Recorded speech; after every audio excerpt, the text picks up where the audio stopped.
The blood-red handprint on the tent's inner wall belonged to a child. Park Ranger Michael Thorne stared at it, his flashlight beam trembling slightly as snowflakes drifted through the open flap behind him.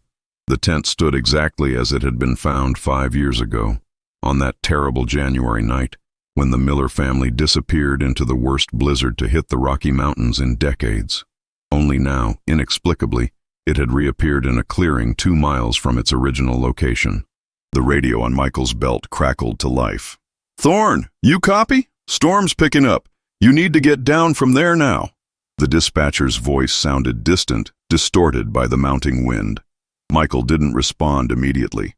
His eyes were fixed on the small, colorful backpack in the corner. Princess designs faded but still visible, exactly as described in the search reports he'd memorized years ago when he first joined the Ranger service. Something wasn't right. The tent shouldn't be here, shouldn't be intact after 5 brutal winters. And there was something else, something about the arrangement of the sleeping bags, the half-open journal on top of one, the family photo placed carefully beside it, as if the Millers had just stepped out for a moment and would return any second. But Michael knew they wouldn't. He'd seen the case files, the photographs of what they'd found of the bodies that spring after the snow melted. Not enough to explain what happened. Never enough. Michael's breath clouded in the frigid air as he crouched by the entrance. The official report had ruled it a tragic accident. A family of 4 caught in a sudden storm, becoming disoriented, succumbing to the elements. Standard wilderness tragedy. But standard wilderness tragedies didn't leave tents perfectly preserved or mysteriously moved miles from their original location. And they certainly didn't leave him with the uncanny feeling that someone was watching him from just beyond the trees. The wind howled through the pines surrounding the small clearing, carrying with it the promise of another brutal storm. Michael knew he should leave, report his findings, bring a team back when it was safe. Yet something compelled him to stay, to understand why this place felt so wrong. He reached for the journal, hesitated, then carefully opened it to the last entry. The handwriting was rushed, desperate. "They're out there, watching us. God help us. They've been watching us all along." A branch snapped in the woods behind him. Michael whirled around, his hand instinctively moving to his sidearm. Nothing but darkness and swirling snow. But as he turned back to the tent, his flashlight caught something half buried in the snow, a small wooden figurine carved into the shape of a man. Crude, primitive, identical to the one described in the evidence logs that had been found clutched in the hand of the Miller's 7-year-old daughter. The one piece of evidence that had never been released to the public. 5 years earlier, Sarah Miller had been awakened by her daughter's frightened whispers. "Mommy, there's someone outside our tent." The wind was already picking up then, the first flurries of what would become a historic blizzard just beginning to fall. Sarah had smiled reassuringly at 6-year-old Emma, brushing the girl's blonde hair from her face. "It's just the wind, sweetheart, or maybe some deer." But Emma's eyes, wide and serious in the glow of their battery-powered lantern, told Sarah she wasn't convinced. "They've been following us since yesterday. I saw them watching from the trees when we were setting up camp." Sarah exchanged a glance with her husband Mark, who had propped himself up on one elbow in his sleeping bag. Their 10-year-old son Jake remained asleep, oblivious to his sister's fears. "I'll check outside," Mark whispered, reaching for his boots. "Probably just some animals curious about our food." Sarah nodded, but a sudden unease had settled in her stomach. They'd been coming to these mountains for years. It was their special place, away from cell phones and the internet and all the noise of modern life. Mark was an experienced outdoorsman, meticulous in his planning. This winter trip was more ambitious than their usual summer excursions, but he had prepared for months, studying weather patterns, packing extra supplies, plotting emergency exit routes. What she hadn't told him was how strange the small town at the base of the mountain had felt when they'd stopped for their last supplies, how the locals had fallen silent when they'd mentioned their destination, how the old man at the general store had taken her aside while Mark was loading the car. "Folks don't go up there in winter," he'd said, his roomy eyes intense. "Not since the incident back in '78. "What incident?" Sarah had asked. But he'd just pressed a small wooden figure into her hand, a crude handmade doll. "For protection," he'd muttered, before shuffling back behind the counter. She'd tucked the strange gift into her pocket without showing Mark, not wanting to feed his teasing about her writer's imagination. As a moderately successful author of mystery novels, Sarah often found herself noticing, or imagining, the sinister undercurrents of seemingly innocent situations. It was a professional hazard that Mark found alternately amusing and exasperating. Now, as Mark unzipped the tent and stepped outside into the gathering storm, Sarah found herself wishing she'd mentioned the old man's warning. The wooden figure lay buried at the bottom of her backpack, forgotten until this moment. "See anything?" she called after a minute of silence. The wind answered, whistling through the trees with increasing ferocity. Then, Mark's voice, tight with something she couldn't identify. "Sarah, get out here. Bring the camera." Sarah frowned, confused. "What is it?" "Just, come here. Leave the kids." She hesitated, then tucked the blanket more securely around Emma. "Stay with your brother. I'll be right back." The cold hit her like a physical blow as she stepped outside. Mark stood a few yards from the tent, his flashlight beam fixed on the snow at his feet. As Sarah approached, she saw what had captured his attention. Footprints, dozens of them, circling their campsite. But these weren't animal tracks. "Are those barefoot?" she whispered, crouching for a closer look. Despite the freezing temperature and snow-covered ground, the prints showed clear outlines of human feet, small ones, like a child's. Mark nodded grimly. "They're all around the tent, Sarah. Like someone's been walking circles around us while we slept." "The kids playing a prank?" she suggested. But even as she said it, she knew it made no sense.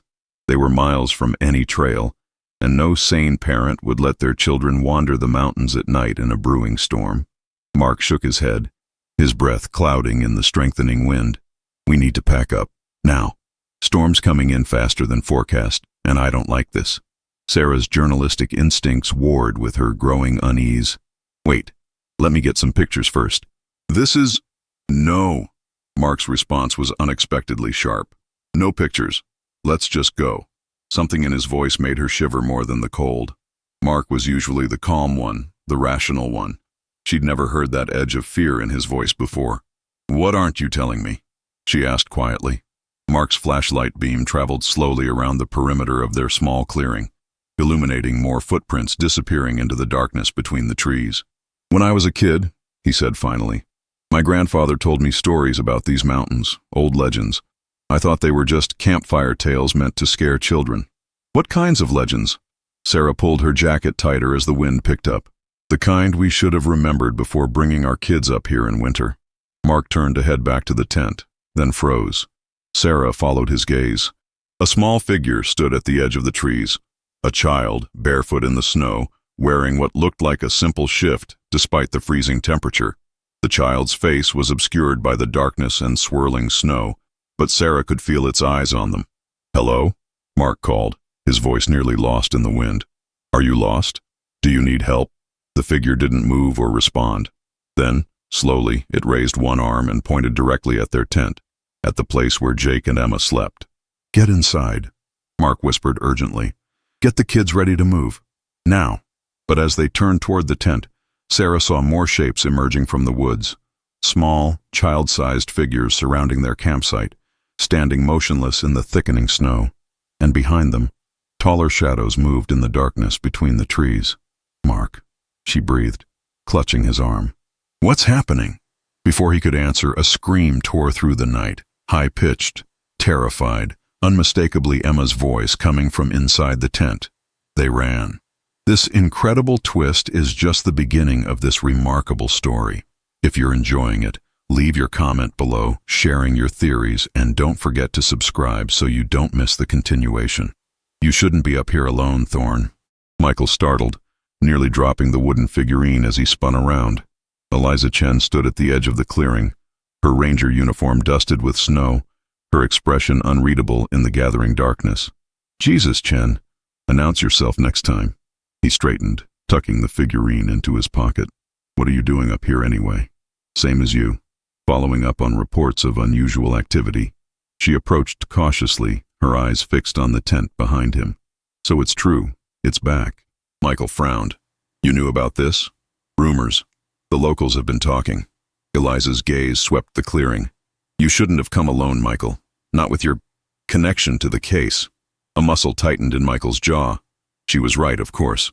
There were protocols for a reason. But his connection to the Millers wasn't something officially documented, just whispers around the ranger station, speculation about why he'd requested a transfer to this specific park 5 years ago, why he spent his free time obsessively reviewing the details of a case long considered closed. I was just passing through, he lied. Routine patrol. Eliza's knowing look told him she wasn't buying it. 3 miles off your assigned route? In a storm? Before Michael could respond, his radio crackled again, the dispatcher's voice now urgent. All units, immediate evacuation. Severe weather warning upgraded to life-threatening. Repeat, all rangers clear the upper elevations immediately. Eliza gestured toward the trail. We need to go. Whatever this is, it can wait until the storm passes. But Michael stood rooted to the spot, his mind racing.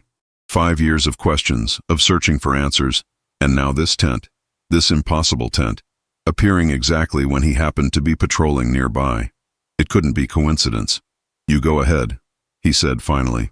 I want to document this before the storm hits it. Could be gone by tomorrow. That's not protocol, and you know it.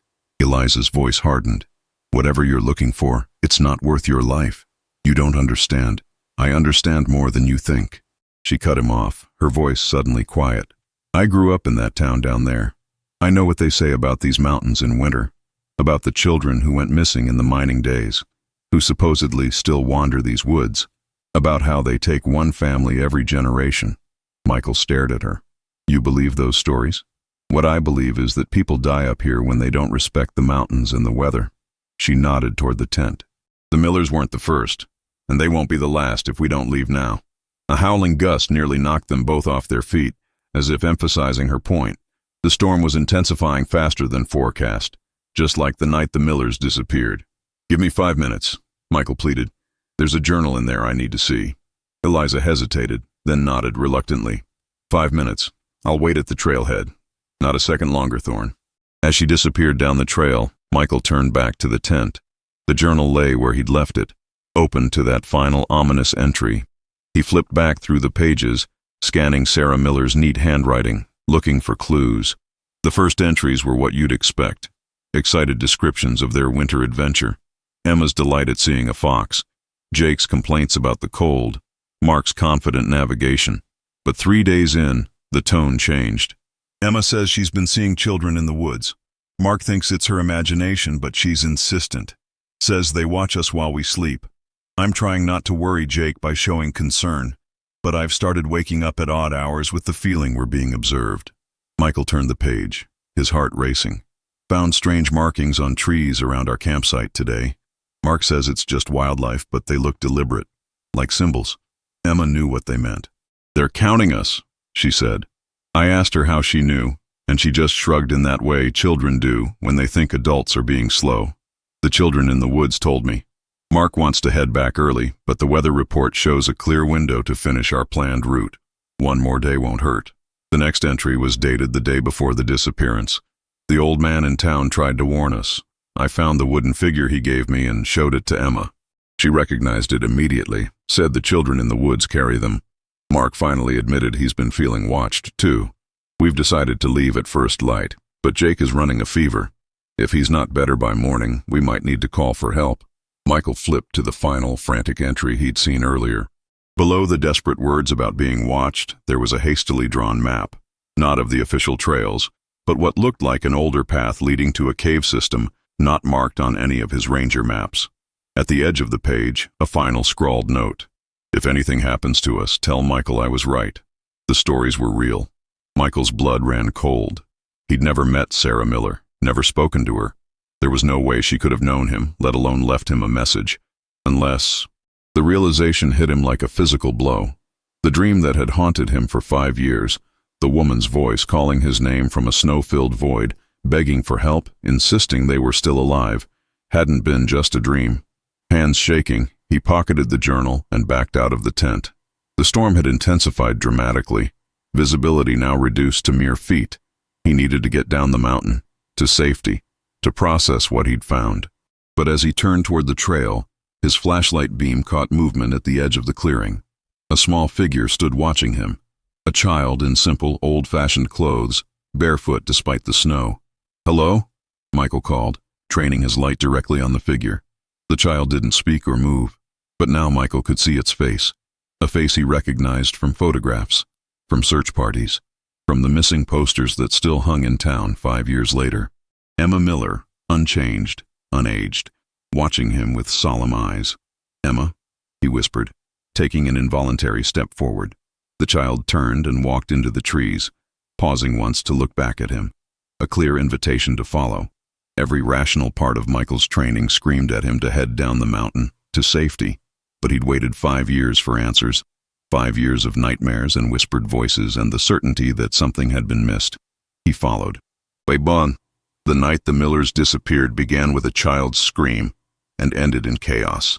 Sarah and Mark burst into the tent to find Emma huddled against the far side, pointing wordlessly at the tent wall where a small handprint was clearly visible, pressed from the outside, the snow melting around the outline of what looked like a child's hand. "Where's Jake?" Mark demanded, looking at the empty sleeping bag. He went outside," Emma whispered. "They called him. He said he'd be right back." "Stay here," Mark ordered, grabbing the lantern. "Lock the tent behind me." "No," Sarah grabbed his arm. "We stay together. Whatever's happening, we face it as a family." The fear in her voice must have convinced him, because Mark nodded tightly. "Get the emergency pack and the radio." Sarah scrambled to collect their essentials: the satellite phone, first aid kit, emergency rations, extra clothes for the kids. Her fingers brushed against something at the bottom of her backpack, the wooden figure from the old man in town. On impulse, she pocketed it. "Ready," she said, helping Emma into her boots and coat. Mark peered outside, then motioned them forward. "Stay close. Jake can't have gone far." But as they emerged from the tent, the true ferocity of the storm became apparent. What had been the beginning of a snowfall less than an hour ago had transformed into a howling blizzard. Visibility was nearly zero, the wind cutting through their layers like knives. "Jake!" Mark shouted, his voice swallowed by the storm. "Jake! There!" Emma pointed suddenly, and through a momentary clearing in the swirling snow, Sarah glimpsed a small figure moving away from camp. They followed, stumbling through deepening snow, calling Jake's name. The cold was intense, disorienting. Several times, Sarah thought she saw other figures moving in the whiteness around them. Small, child-sized shapes flitting between trees, gone when she tried to focus on them. "Mark, I think we're being led away from camp," she gasped, after what felt like hours of struggling through the blizzard. "I know," he shouted back over the wind. "But what choice do we have? Jake's out here somewhere." Emma tugged at Sarah's sleeve, her face frightened but determined. "The children want us to follow them, Mommy.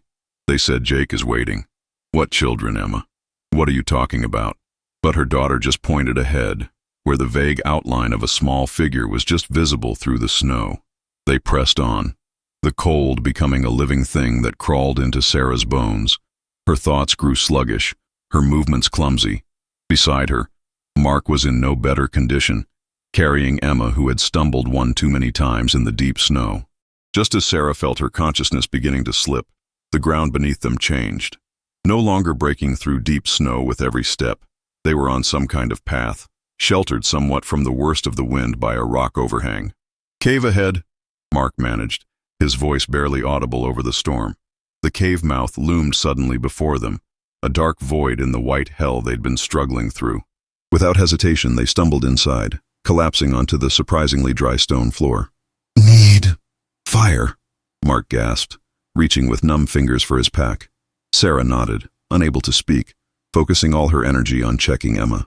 The girl was pale, her lips tinged blue, but her eyes were open and alert. "Jake," Sarah finally managed. Emma pointed deeper into the cave. "He's here, Mommy. They're all here." Sarah followed her daughter's gesture, squinting into the darkness. As her eyes adjusted, shapes began to materialize, small, huddled forms sitting in a rough circle deeper in the cave, and among them, a familiar silhouette. "Jake," she called, her voice echoing strangely. "Jake, is that you?" The figure turned, and in the dim light filtering from the cave entrance, Sarah saw her son's face. But something was wrong. His expression was blank, his eyes oddly flat, as though he wasn't really seeing her. "Jake, honey, come here." She tried again, struggling to her feet. "He can't hear you yet," said a voice from the darkness. A child's voice, but old somehow, weighted with years no child should carry. He's still crossing over. Who's there? Mark demanded, finally managing to light a small emergency flare that cast the cave in eerie red light. Who are you? What have you done to our son? The flare illuminated what they hadn't been able to see clearly before. A dozen or more children of various ages sitting throughout the cave, all watching them with the same flat, empty expressions as Jake. They wore simple clothes from different eras, some in what looked like pioneer garments, others in more modern attire, all faded and worn. "We didn't do anything to him," said the same voice. A girl of perhaps 12 stepped forward, her clothes decades out of style. "We saved him, like we're saving you. From the storm, from what waits in the storm." "I don't understand," Sarah said, clutching Emma closer. "Who are you? Why is Jake like that?" "We're the lost ones," the girl said simply. "The children who were forgotten in these mountains. Some of us for a very long time." "That's not possible," Mark said, but his voice lacked conviction. The girl smiled, a sad expression that didn't reach her eyes. "People don't like to remember the bad things that happen here. The mining accidents, the abandoned camps when the silver ran out, the expeditions that never returned. Easier to forget, to pretend we never existed." Sarah felt Emma stir against her. "They're lonely, Mommy," the girl whispered. "That's why they bring families here, so they won't be alone anymore." A chill that had nothing to do with the temperature ran through Sarah. "You bring families here? On purpose?" The older girl nodded. "Once a generation, when the signs are right, when the veil is thin. You led us into that storm?" Mark's voice rose in anger. "You could have killed us. Some die in the crossing," the girl acknowledged. "But most make it here, to safety, to us. Soon you'll understand. Soon you'll be part of our family." Sarah noticed now that behind the children, deeper in the cave, adult figures sat in similar vacant states, men and women in clothes from different decades, staring into nothing, unmoving. "What's wrong with them?" she whispered. "Nothing's wrong," the girl insisted. "They're just adapting. It takes longer for grown-ups. The cold has to get all the way inside first. Then you forget the outside world. Then you join us." "No," Mark said firmly, gathering their supplies. "We're not joining anyone. We're taking our son and leaving as soon as the storm passes." The girl's expression didn't change. "You can try. They all try at first. But the storm won't pass, not for you, and the forest will only lead you back here." "We'll see about that," Mark growled, but Sarah could hear the fear beneath his bravado. She reached into her pocket, her fingers closing around the wooden figure the old man had given her. "Why did the man in town give me this?" she asked, holding it up. "He said it was for protection." The children drew back slightly, their blank expressions showing the first flicker of emotion, something like alarm. "Where did you get that?" the older girl demanded. "The general store. An old man gave it to me." A murmur ran through the gathered children. The older girl's face hardened. There are those in town who remember the old ways, who know how to interfere. "It doesn't matter. You're here now. You'll stay." But Sarah noticed how the children kept their distance from the wooden figure. On a hunch, she placed it beside Jake. Almost immediately, her son stirred, blinking as if waking from a deep sleep. "Mom?" he said, his voice confused. "Where are we? What happened?" Sarah exchanged a glance with Mark, a plan forming between them without words. "Everything's okay, sweetheart," she told Jake, helping him to his feet. "We're just waiting out the storm. Come sit with us." As she guided Jake back to where Mark and Emma waited near the cave entrance, Sarah whispered to her husband, "The figures, they're afraid of them." The old man knew. Mark nodded almost imperceptibly. "There's one in your pack. We need more." Sarah's mind raced. She was a writer, trained to observe details, to connect disparate facts into coherent narratives. The children's outdated clothes, the vacant adults, the wooden figures, the legends Mark's grandfather had told him. "We need to get back to our tent," she whispered. "I have an idea." Before we continue with this incredible story, I want to ask you, can you imagine what will happen next? Share your theories in the comments and subscribe to the channel so you don't miss any detail of this amazing story. The trail Emma led Michael down wasn't on any official map. It wound through dense forest, sometimes vanishing completely beneath the snow, only to reappear yards later. The storm raged around them, but Michael barely noticed, his attention fixed on the small figure always just ahead, always just at the edge of visibility. He should have been freezing, should have turned back, should have followed protocol, but a strange warmth had settled in his chest the moment he'd decided to follow, spreading slowly through his limbs, dulling his survival instincts. "Where are you taking me, Emma?" he called after what seemed like hours of walking. "Where's the rest of your family?" The child didn't answer but paused, turning to face him fully for the first time. In the beam of his flashlight, her features were more detailed than before. Pale skin, blonde hair in 2 neat braids, blue eyes that reflected the light unnaturally.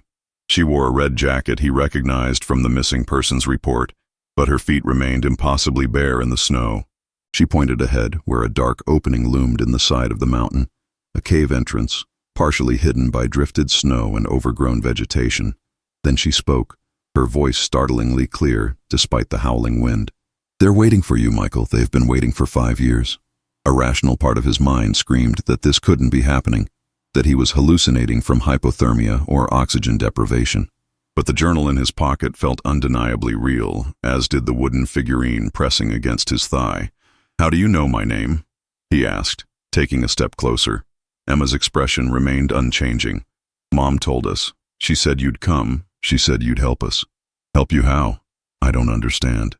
"You have to break the cycle," Emma said, her voice suddenly sounding older, wearier. "Before we bring another family. Before we can't stop ourselves anymore." With that cryptic statement, she turned and walked into the cave. After a moment's hesitation, Michael followed. The temperature changed dramatically as he stepped inside. Not warmer exactly, but less brutally cold, the howling of the wind muffled by the stone walls. His flashlight beam played over the interior, revealing a large, roughly circular chamber that bore signs of human habitation. Ancient fire pits, crude drawings on the walls, scattered belongings from different eras. Emma stood at the center of the chamber, but she was no longer alone. Around her, more children had appeared, materializing from the shadows, some in pioneer clothing, others in more modern attire, all with the same unnaturally blank expressions and reflective eyes. And behind them, seated against the far wall, 3 adult figures, a man, a woman, and a boy of about 15. Unlike the children, they seemed solid, physical, their chests rising and falling with shallow breaths. But their eyes held the same vacant stare, their expressions frozen in a state between awareness and absence. Michael recognized them immediately from photographs he'd studied for years: Mark, Sarah, and Jake Miller. "They're alive," he breathed, stumbling forward. Emma moved to block his path. "Not alive like you? Not anymore. But not gone either. In between." "I don't understand," Michael said again, fighting the urge to push past her, to check for pulses, for signs of the severe hypothermia that could mimic death. "We keep them," said another child, a boy in clothes that looked like they belonged to the early 1900s. "We keep all of them. Their bodies don't age here, don't die, don't live. They stay with us." Michael's training warred with the impossible scene before him. "Why? Why keep them like this?" "Because we're lonely," Emma said simply. "Because we were forgotten, left behind. Now families never leave us." Michael's mind raced, connecting fragments of local legends with what he was seeing. The children who went missing when the mining town was abandoned a century ago, presumed dead in the harsh winter. The occasional disappearances over the decades, always in winter, always families, always ruled as tragic accidents. "How many?" he asked hoarsely. "How many families have you taken?" "One, every generation," Emma replied. "When the hunger grows too strong, when we can't bear the loneliness anymore, the adults fade eventually, become like shadows. But the children join us, become us." Michael's gaze returned to the Miller family. "And what do you want from me?" Emma's expression finally changed. A flicker of something like hope crossed her features. "Mom said you'd understand, that you'd help us, all of us." "Help you how?" "Set us free," said a new voice from behind him. Michael spun around. Sarah Miller stood at the entrance to a smaller, adjoining chamber, her appearance more solid than the others, her eyes clearer. Unlike her husband and son, she seemed almost present. "You're Sarah Miller," Michael said, finding his voice. "You wrote me a message, in your journal." She nodded, approaching slowly. "I've been trying to reach you for 5 years. In dreams, in whispers. I felt you searching, felt your connection to this place." "What connection?" "I never met you or your family." Sarah smiled sadly. Not in this life. But souls recognize each other across time, Michael. You were meant to find us, to end this. The other children watched this exchange silently, their expressions growing increasingly agitated. She tells lies, said the boy in old-fashioned clothes. She wants to send us away, into the dark. Not the dark, Sarah corrected gently. Into the light, where children are meant to go when they pass on, where you were all meant to go a long time ago. Michael's hand moved to his pocket, feeling the outline of the wooden figurine. The carvings, they protect against you, don't they? He asked the children. That's how Sarah held on to her consciousness when the rest of her family succumbed. Emma nodded reluctantly. The old ones in town, remember. They carved the guardians, passed down the knowledge. Not enough to save themselves, but enough to resist, enough to call for help. Sarah stepped closer to Michael, her form flickering slightly at the edges, as if maintaining her coherence required tremendous effort. I need you to listen carefully. We don't have much time. The storm outside is their doing, their hunger made manifest. Soon it will consume you too, and you'll be trapped here like us. Tell me what to do, Michael said, surprising himself with his certainty. The figures must be placed at the 5 points, Sarah explained rapidly. The old man in town gave me one. I found others in the cave, left by previous victims who tried and failed to break the cycle. We need 5 in total, placed at specific points in the cave to create a boundary they cannot cross. I have one, Michael said, pulling the figurine from his pocket. The one found with Emma. That's 2. There are 3 more hidden in the cave. The children were moving now, their agitation growing as they realized what Sarah was planning. The temperature in the cave plummeted, ice crystals forming on the walls. They won't let us do this easily, Sarah warned. The hunger is too strong now. They've waited too long for the next family. What happens if we succeed? Michael asked, backing away from the advancing children. What happens to you and your family? Sarah's expression softened. We go where we should have gone 5 years ago. And so do they, finally, after all this time. And if we fail, then you join us in the in-between. And next winter, another family disappears in these mountains. The choice was clear. Michael had spent 5 years searching for answers about the Millers, drawn by a connection he couldn't explain. Now he understood it wasn't just about solving a mystery. It was about setting things right, about ending a cycle of suffering. Where do we look for the other figures? He asked, his decision made. A gust of freezing wind tore through the cave as the children realized what was happening. Emma, who had seemed different from the others, more aware, suddenly stiffened, her expression becoming as blank as her companions. When she spoke again, her voice had changed, multiple voices layered together in an unnatural chorus. You will not take them from us, the voices said through Emma's mouth. We have been alone for too long. We will not be abandoned again. The other children began to advance, their movements jerky but purposeful. Behind them, Mark and Jake Miller stirred, rising slowly to their feet, their expressions vacant, but their intentions clearly hostile. Run, Sarah urged, pushing Michael toward the smaller chamber. I'll hold them back as long as I can. Find the figures. Remember, 5 points, 5 guardians. It's the only way. Michael hesitated, reluctant to leave her. Go, she insisted. This is why you're here. This is why you've always been drawn to our story. To end it properly. With a final nod, Michael ducked into the smaller chamber, the sounds of unnatural movement and those layered voices echoing behind him.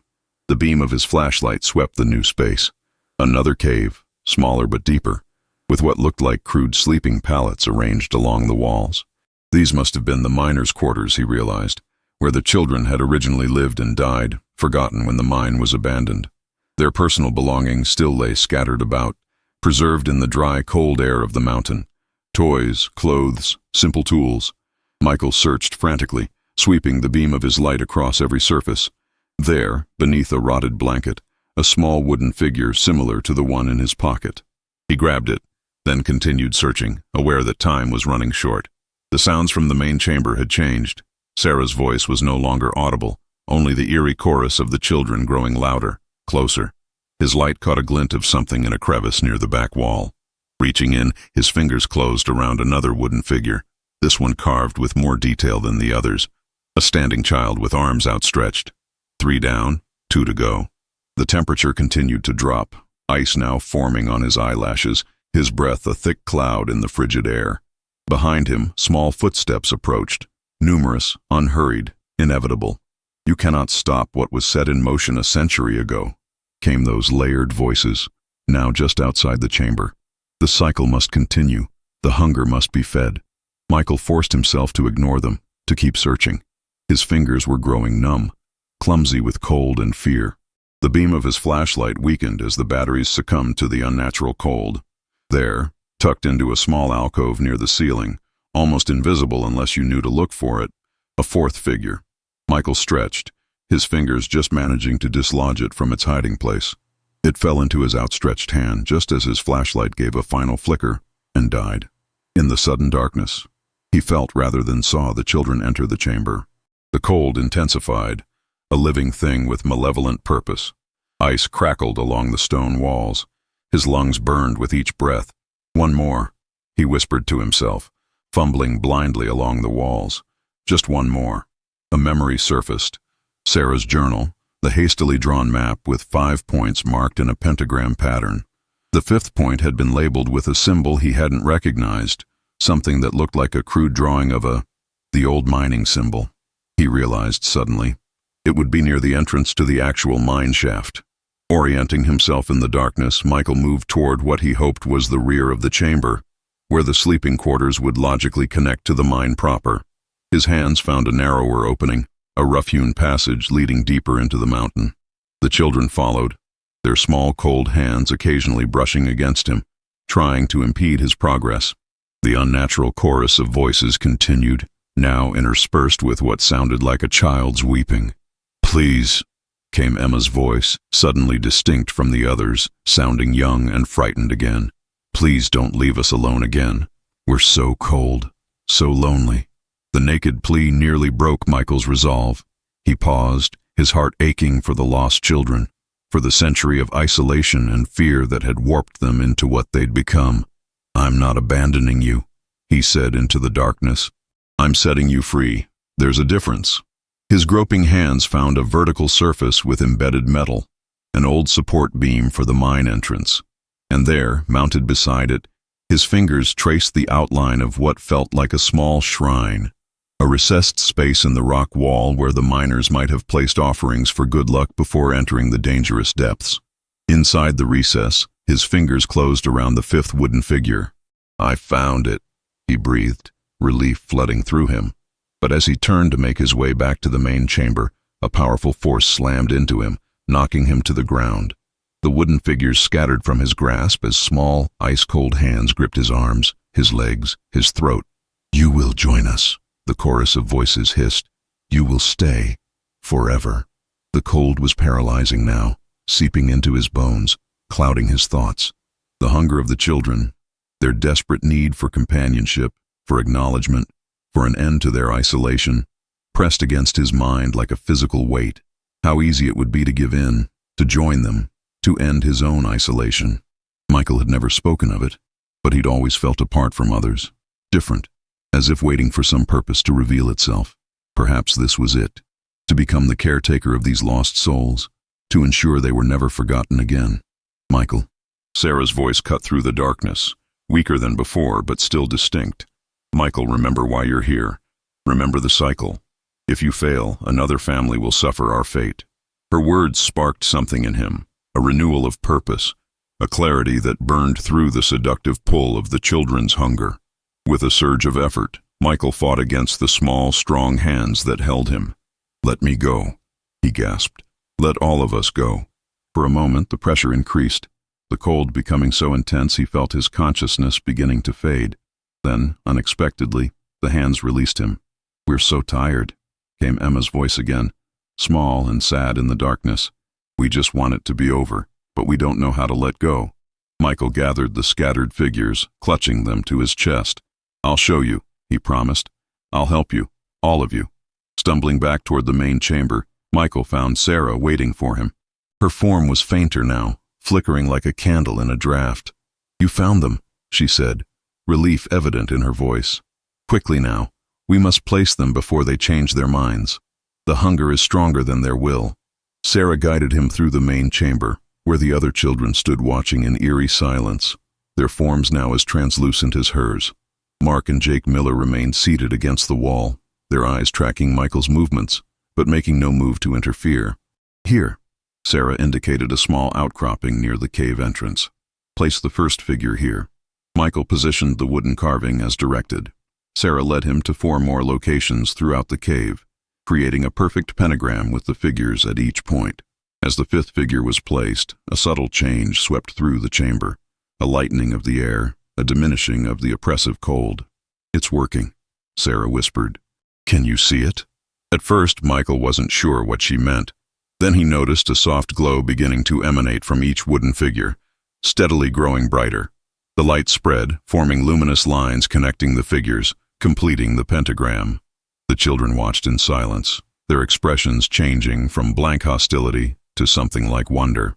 As the light touched them, their forms seemed to solidify briefly before becoming more translucent, more ephemeral. "What's happening to them?" Michael asked. "They're remembering," Sarah explained.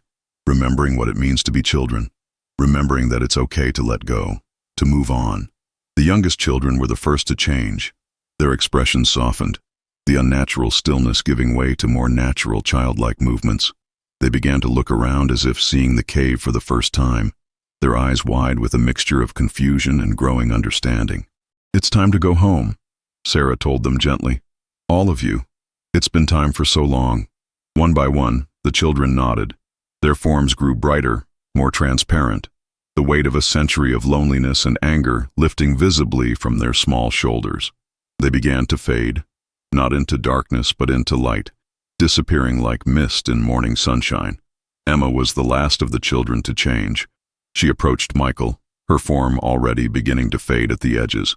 "Thank you," she said, her voice now entirely her own, clear and childlike again, "for helping us remember how to let go." "You're welcome," Michael replied, his throat tight with emotion. Emma turned to her mother. "Is it time for us to go too?" Sarah nodded, kneeling to embrace her daughter. "Yes, sweetheart. All of us. It's finally time." Across the chamber, Mark and Jake were stirring, awareness returning to their eyes as the influence of the lost children faded. Mark rose unsteadily to his feet, looking around in confusion before his gaze settled on his wife and daughter. "Sarah? What's happening?" "We're going home, Mark," Sarah said, holding out her hand to him. "The real home, the one we should have found 5 years ago." Understanding dawned in Mark's expression. He nodded, taking her offered hand and reaching for Jake with his other. The boy, now fully aware, moved to join his family, forming a circle with his parents and sister. "Wait," Michael said, suddenly panicked at the thought of losing them again, of being left with more questions than answers. "What happens now? Will anyone ever know the truth?" Sarah gave him a gentle smile. "You know, that's enough. Tell our story or don't. It's your choice. The cycle is broken. No more families will be lost to this place. But what about you? Where are you going?" "Where we were always meant to go," Sarah replied. "Where we would have gone if we hadn't been trapped here. Don't grieve for us, Michael. This isn't an ending. It's a beginning." The Miller family began to fade, their forms growing increasingly transparent, suffused with the same soft light that had claimed the lost children. But before they disappeared completely, Sarah fixed her gaze on Michael one last time. "You've been carrying us for 5 years," she said. "It's time to let us go. Time for you to live your own life." "I don't know if I can," Michael admitted, suddenly aware of how the Miller's disappearance had consumed him, become his purpose, his obsession. "You can," Sarah assured him. "That's why it had to be you who found us. We needed your help to move on. But you needed our help too, to learn how to let go." With those words, the Miller family faded completely, the light surrounding them briefly intensifying before dissipating like morning mist, leaving the cave darker but somehow less oppressive than before. Michael stood alone, the wooden figures at the 5 points of the pentagram now nothing more than ordinary carvings, their brief luminescence extinguished. The unnatural cold had vanished, replaced by the normal chill of a mountain cave in winter. Outside, the storm had abated, the howling wind dying to a gentle whisper. Through the cave entrance, Michael could see stars appearing in a clearing sky. The storm that had raged unnaturally just minutes before now completely dissipated. His radio crackled to life, making him jump. "Thorn? Come in, Thorn. Do you copy?" Eliza's voice was frantic with worry. Michael fumbled for the device. "I'm here, Chen. I'm okay." "Where the hell are you? I've been trying to reach you for hours.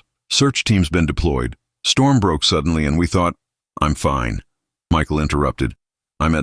He paused, realizing he had no idea how to explain where he was or what had happened. "I found shelter in a cave. I'll start heading down now that the weather's cleared. Stay put. We've got your last known coordinates. Team will reach you within the hour." "Copy that," Michael replied, then clipped the radio back to his belt. He had an hour to decide what to tell them, an hour to decide what to do with the wooden figures, with Sarah's journal, with the knowledge of what had really happened to the Miller family and the others before them. An hour to begin the process of letting go. As he gathered the wooden figures, a sense of peace settled over him, a certainty that he had fulfilled the purpose that had been guiding him for 5 years. Even when he hadn't understood it himself, the Millers were at rest. The lost children were finally free. The hunger that had claimed so many lives over the generations was satisfied at last. Michael tucked the figures and the journal into his pack. He would decide their fate later. For now, it was enough to know that the story had reached its proper ending. As he waited for the search team, Michael stepped to the cave entrance, gazing out at the star-filled sky above the snow-covered mountains. For the first time in 5 years, the whispers that had haunted his dreams were silent. For the first time, he felt truly alone in his own mind, and strangely, comfortingly at peace with that solitude. 3 months later, Michael Thorne stood before a simple memorial plaque that had been installed at the trailhead leading into the mountains. It commemorated all those who had been lost in these wilderness areas over the decades, the Miller family among them. The official report on the mysteriously reappeared tent had been appropriately mundane, a hiker's practical joke, left behind after the spring thaw, a macabre reminder of the tragedy from 5 years before. The true story remained known only to Michael, preserved in Sarah's journal, which now rested in a fireproof box in his cabin. He'd kept the wooden figures too, not as protection, but as remembrance. Occasionally he thought he heard echoes of childish laughter in the wind, but it no longer felt sinister or hungry, just the ordinary sounds of the mountains playing tricks on a solitary listener. Eliza Chen approached, coming to stand beside him at the memorial. "Still thinking about it?" she asked quietly. Michael nodded. He hadn't told her the full story, hadn't told anyone, but she seemed to understand that something profound had happened that night in the mountains. "The locals say the winter feels different this year," she commented. "Lighter somehow. Less oppressive." "Is that what they say?" Michael asked, a small smile playing at his lips. Old Mrs. Tarpon at the general store says the mountains aren't hungry anymore." "Whatever that means." Eliza gave him a sidelong glance.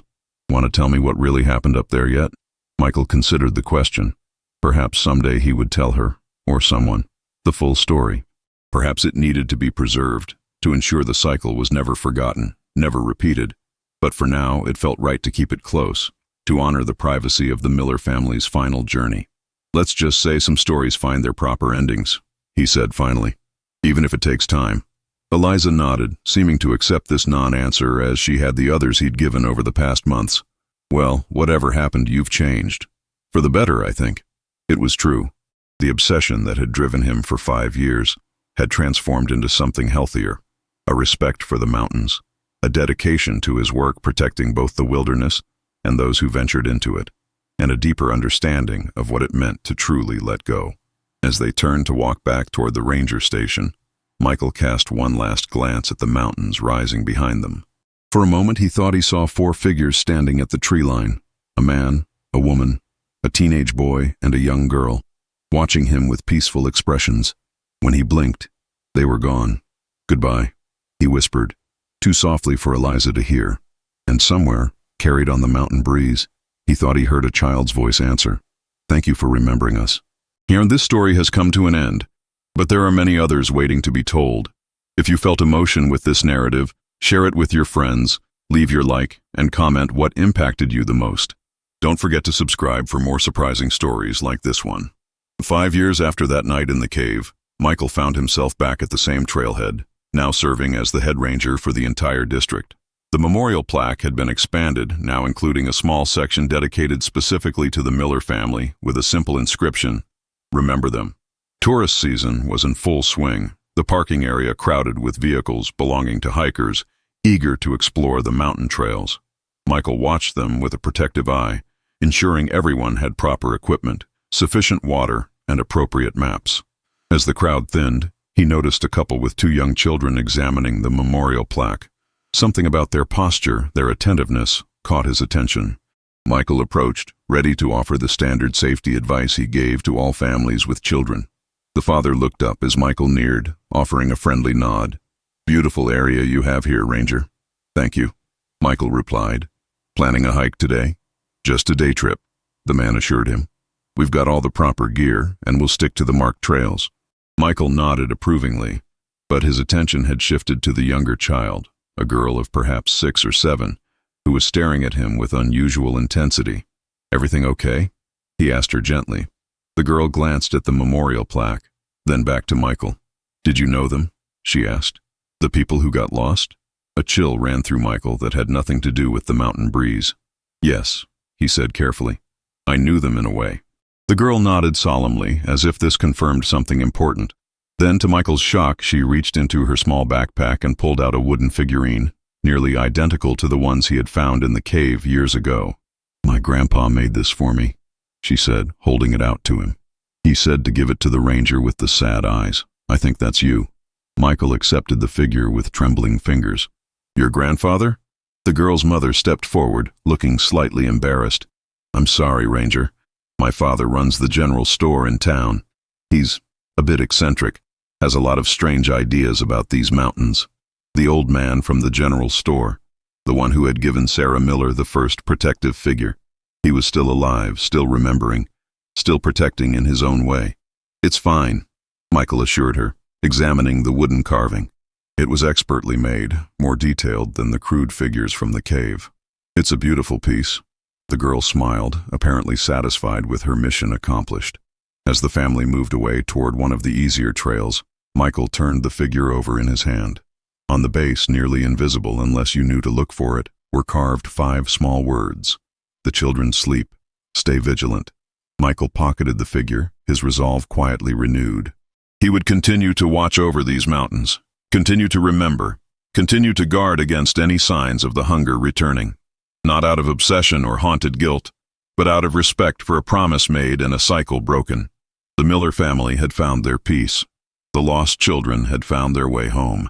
And Michael Thorne had found his purpose, not in dwelling on past tragedies, but in preventing future ones. As he turned back toward the ranger station, he felt a familiar presence, as if invisible eyes watched him from the tree line. But unlike before, the sensation brought comfort rather than dread. The mountains remembered too, in their ancient, patient way. And together, they would keep their silent vigil. For some stories never truly end. They just find new guardians to carry them forward. The end.